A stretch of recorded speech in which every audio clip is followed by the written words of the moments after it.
Hi, welcome to CII podcast series on AI in marketing and how AI is shaping the future today. With me today is Mr. Inderpit Singh, the CMO for Birla Opus, the latest kid on the block when it comes to the paints industry, which is creating a lot of splashes and how the paint industry could reshape the future for the consumer experience and the industry as an overall. Welcome to the show, Mr. Inderpit. Hi, Digvijay. Thank you so much. Glad to connect with you and glad to chat with you today. Likewise, topics, especially around how AI is becoming more and more pervasive in marketing. Let me start off by asking, you know, your thoughts around how emotional connects are getting now more and more accentuated with the help of AI. How do you see this coming together in the way we did marketing traditionally versus how they are being executed in today's time and day? Let me step back a bit, Digvijay. Let me start by maybe a little 10,000 feet overview on role of marketing, and then I'll come to emotional connections around that. A role of marketing in any organization is to help in demand generation. And there are various levers for demand generation or demand creation. There's a lever of building a perceivable difference in product quality or service quality. There's a lever of pricing, of course, be it at that point or over a period of time. There is the lever of physical availability, and there's a lever of mental availability. Uh, Industry to industry, market to market, and depending on competitive context, the relative importance of various lever changes, and you kind of help in demand generation for the organization.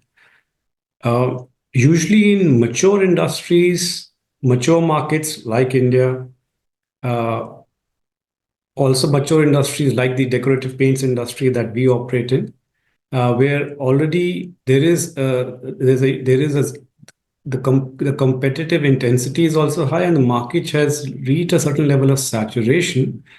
We see that the three levers, which is product quality, pricing, and physical availability, it's difficult to get distinction, differentiation, distinctiveness, whatever you call it, within them. And mental availability tends to be the biggest lever that's available for marketeers to inflect a change or create differentiation for themselves. Mental availability itself is made up of proposition, which is what your brand is about, how people feel about you, does it hit heart, does it make sense to them? As well, it's about promotion. Are you reaching them in the right places, in the right medium, and so on and so forth. Within these two itself, again, it's more proposition that actually really shouts out as a differentiation for a business.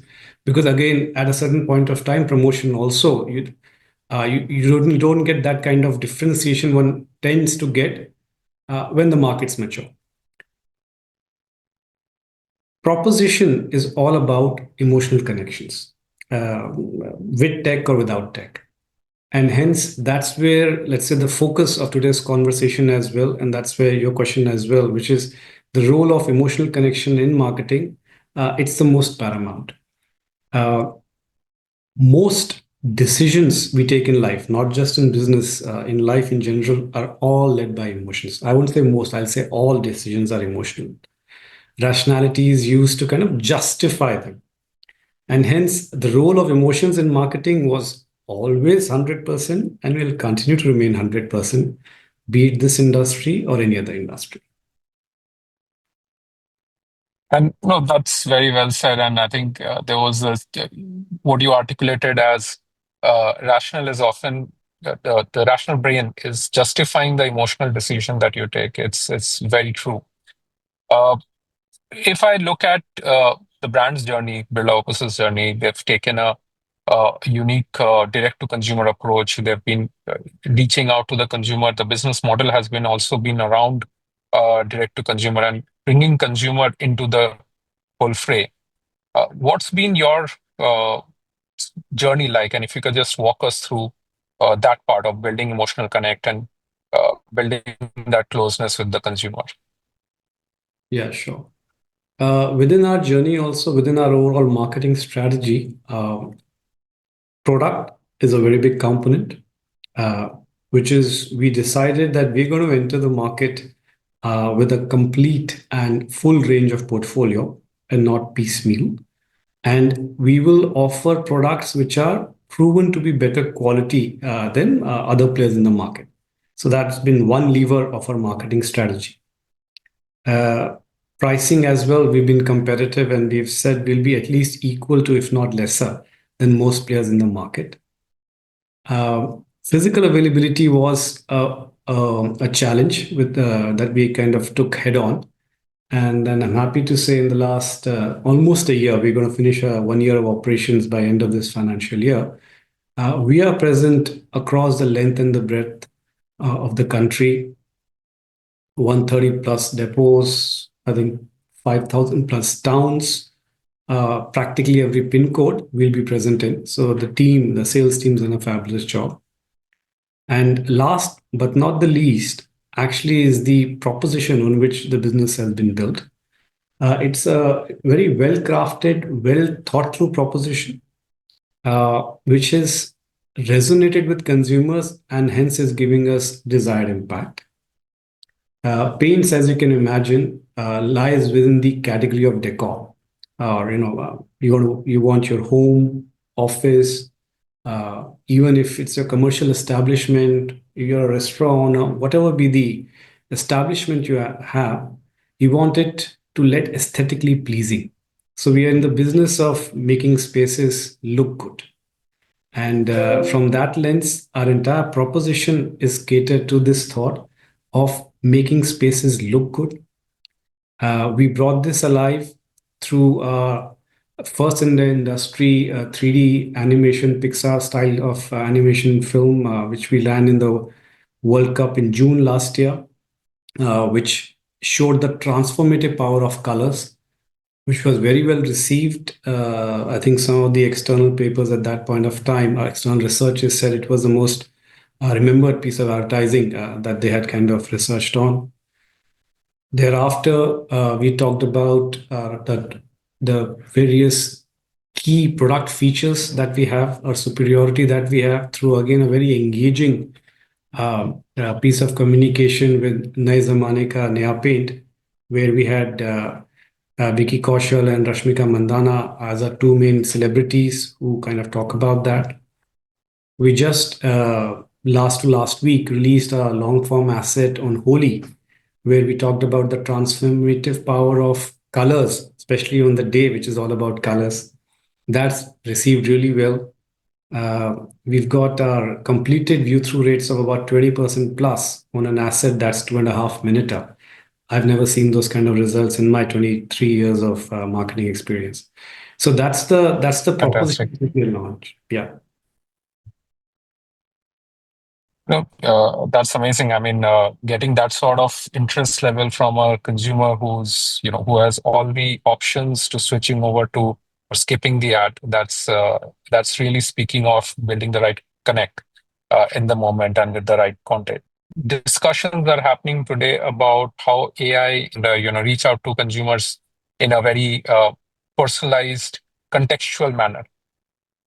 Do you see that also playing or having a role in reinforcing the brand proposition possibly, or reminding the brand proposition at the right moments possibly?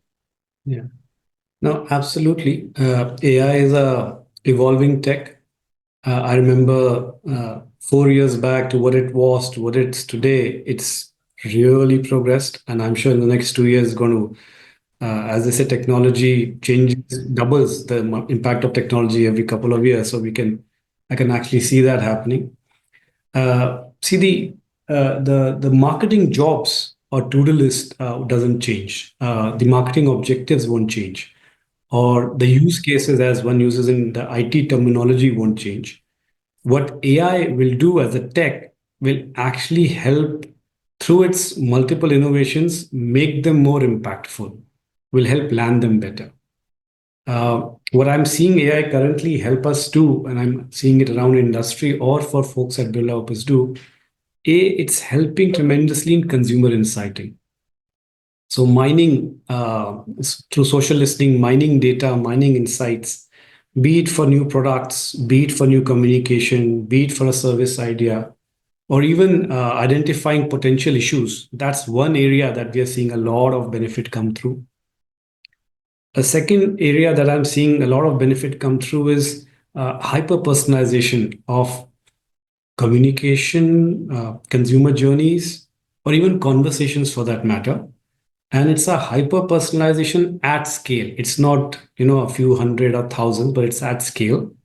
And most importantly, at a very fast TAT, turnaround time. Be it creation of, let's say, animation to real action to GIFs to contextuals, the speed of working has really, really reduced. And this kind of helps in bringing stronger connections with consumers, uh, getting a bit of closeness through relevancy. Uh, and that's another change that's kind of starting to come through. Uh, Last but not the least, I'm also seeing AI really help in uh, media targeting, in optimizations, cohorts, improving ROAS, also stitching offline and online journeys. So the use cases or jobs of marketing don't change, but their effectiveness, efficiencies has improved tremendously through this new tech of AI.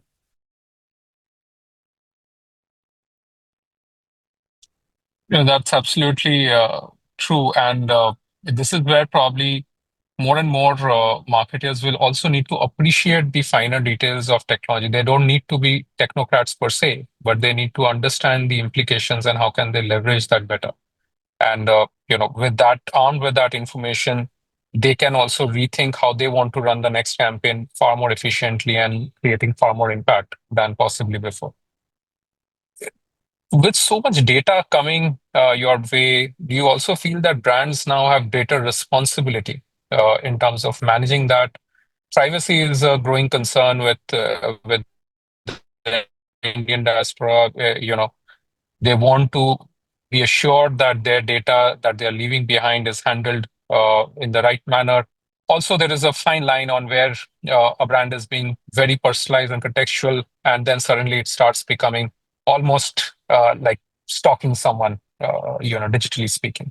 So, how do you see what are those big responsibilities that you see today from the context of uh, drawing a certain degree of moderation, if I may say so, in the way you use AI? Hmm. Let me start with the second question first, which is about is there something called over personalization or those kind of things that are being talked about. Um, I, I I don't think there's anything called over personalization or each of us is so unique, be it offline, even with AI or previous to AI, that everyone loves personalization. What I mean by that is, e.g., take my example. You can refer to me as, employee of Birla Opus, a head of marketing Birla Opus. You can refer to me as an Indian. You can refer to me as a Punjabi. You can refer to me somebody who's living in Mumbai. But I would like it if you refer to me as who I am, Inderpreet Singh, right? That's personalization, right? So you don't put me in a cohort. That happens to everyone in everyday life. I mean, and hence, from that lens, I don't think there is anything about something called over personalization. The more the personalization, the better. But of course, within that, like you absolutely said rightly, that there is a responsibility that exists with all marketeers to ensure that the person from whom you're seeking data is sought with the right consent and with transparency. This is no different from an offline conversation that any one of us has with anyone that we meet. You meet someone at a bus stop when your kids are going to school or somebody going up the lift. You strike a conversation. If the other person doesn't want to strike a conversation, that's the end of it. But if somebody wants to strike a conversation, you get to know something about that person. Over multiple conversations, you get to know more and more about that individual because the person is okay with sharing that with you. Let's use that analogy of saying with AI as well, with the right consent and transparency set in, with systems at the background which ensure anonymity through clustering and data security, all things seem fine. But if the other person is not interested, one should not do it. That's where the, let's say, the ethics come in.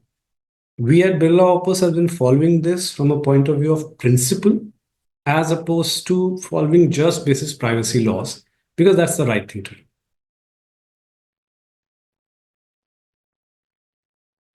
No, that's very well put. And as you were speaking, I was almost visualizing the brand as a person, right? Because possibly it's always been in the mind of the brand manager or in the mind of consumer. They always have a persona of the brand, but it's possibly now that the persona can be felt and experienced in so many different ways, and so it becomes the responsibility to ensure that the persona truly reflects the brand principles and the brand how it's supposed to be in all possible experiences. Uh, Great example there in the Preet. Uh, with this, if I may move towards often debated topic around consumer loyalty, right? While there is a lot more experience and closeness towards brands, do you feel that consumer loyalty is also is consumers would always value a good necessarily something which has a functional and emotional benefit only, right? So how do you see that getting influenced with better technology, better experiences, better closeness to consumer? I do believe there is a role for every lever of the product offering to play. Price is one, of course, one of the many aspects, but so is the trust, the emotional connection, the service that comes along with it, and a whole host of other features and availability and so on and so forth. So there are lots of aspects that drive final decision making or purchase, as one calls it. Price is, of course, one of the dominant ones, but not the only one. Uh, what I do believe in, let's say, more so true for industry that we operate in, which is, let's say, maybe a bit similar to durables, which is there's a once in 4 or once in 5 years there's a purchase. Uh, this industry, the purchase decision to a great extent is driven by past usage experience because you're not using it day in and day out, and also a lot of word of mouth. Word of mouth could be either through friends and family or through influencers as well, that you kind of speak to a few people, be it the applicators, be it the trade, be it people around who've gotten their homes painted recently, or if, let's say, you were in a durable industry, bought a durable recently, right? So that's the nature of the industry.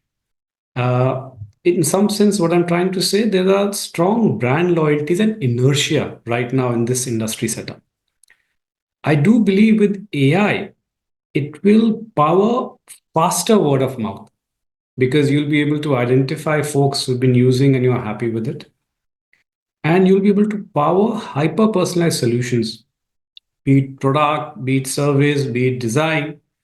And hence, in some sense, it will weaken brand loyalties for folks who have not jumped into the AI bandwagon, or you can say strengthen brand loyalties or switch for folks who have jumped into it, whichever side of the AI jumping bandwagon you look it from. So it will help that break Right. barriers to entry or help trigger newer brand purchases, because the brands can now offer you maybe even a personalized pricing. Never know. No, absolutely. And I think one of the challenges which has always been there is how do I identify someone who's a value seeker versus someone who's a experience seeker? And possibly once you have that answer, it's possible to give a differentiated experience vis-a-vis, that was always a shortcut taken that, okay, let me give the offer nonetheless, while I can give an experience to a few. That's probably getting solved with AI. And, I completely agree with your point of view that it will create a differentiation for those who adopt it versus those who don't. That brings me to the last question of for today, and would love to hear your thoughts around this as well, which is around what are the key disruptions that you expect in the market, in the industry that you are operating in? It could be a little bit more adjacent as well. You spoke about home decor. Let's look at that as a sector. What are the key disruptions that you expect to see, or maybe even hope to see in next few years? Hmm. This is a tough one because, I've realized through own experience that I'm not so great in predictions when it comes to all things technology.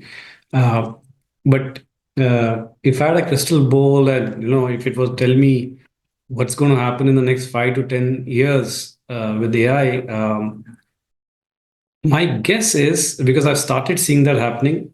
I remember I think it was about a year back, we had attempted a full AI-based production, and that the tech was not that great. I mean, the persons had 6 fingers instead of 5, so the AI couldn't configure that finger.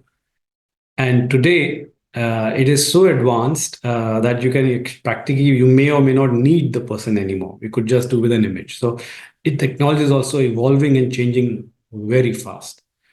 I see one place which definitely should come through basis this experience is I see a turbocharging of content production. I also see Right. that happening more prompt based as opposed to production based. I'm already seeing that enter many spheres of life, be it animation or be it real life action as well, both of which are now started to come through.